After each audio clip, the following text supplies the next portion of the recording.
Course 1, Chapter 6, Part 1, Creating a Complex Floor Plan. Now open the original working estimate you had of NC 12345, and let's leave that practice estimate closed. Now we're going to put all the skills we've learned into creating this complex floor plan. We're going to draw this sketch one room at a time and one dimension at a time. Start from the top left from room 1 and work clockwise around the floor plan. This sketch has a difficulty of about 3 out of 5. Let's take a closer look at the sketch itself. Here's the sketch, and we're going to be working from room 1 clockwise all the way around the sketch plan until we get to room 10.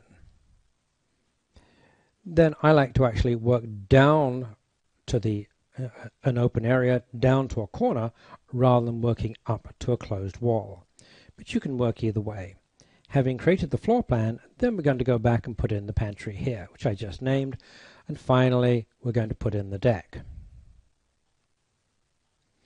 So when you're ready, let's go back to our estimate of NC 12345. Make sure you have this plan in front of you and follow the video and the materials along when you create your sketch. Now, if you make a mistake, don't forget to use the undo button. Immediately you make that mistake and then go back and correct it.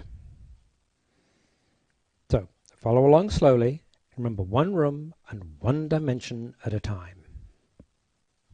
Now here we are in our NC 12345 actual estimate. We're in Coverage A dwelling on the top tab, and here in the lower tab it says first floor. Make sure you're not accidentally putting it in the house roof or under the Coverage B other structures. Coverage A, first floor, and this is the starter room that we had in there before. Now let's look at the first room as we go through in the book, shall we? The first room is 12 by 12.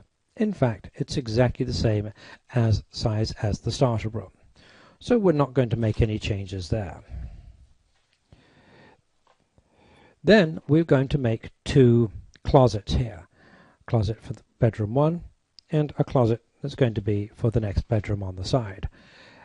Now, how do we do this? Let's left click on this wall to make it active, hold down the control key, put our cursor over the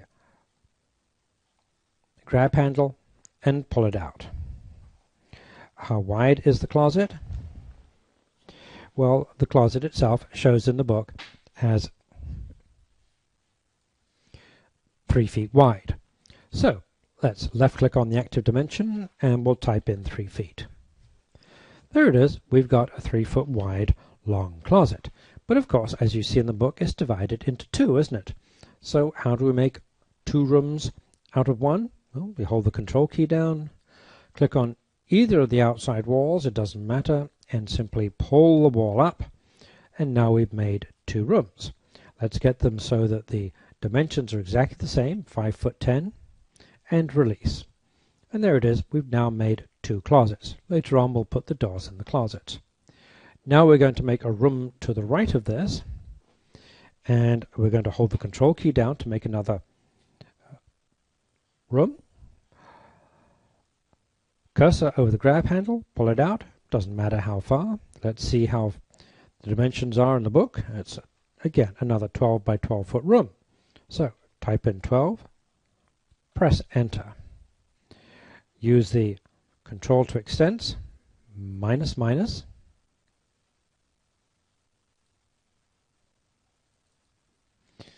and there it is.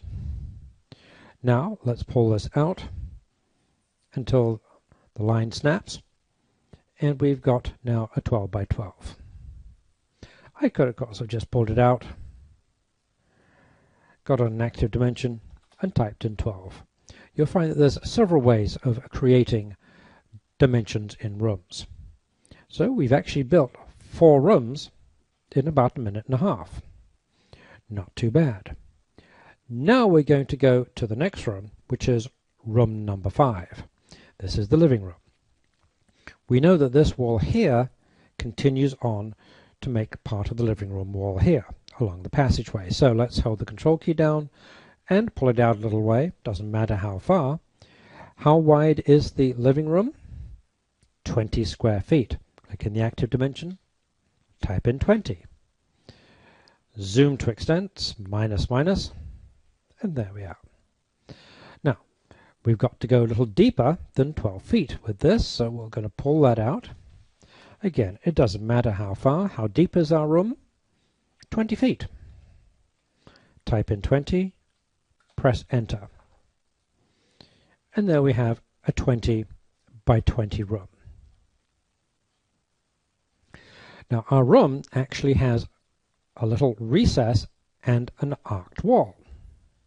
Let's get ourselves some space and let's create the recess, shall we? How do we create a recess? Well, use the square break tool, but we're going to load it with a B.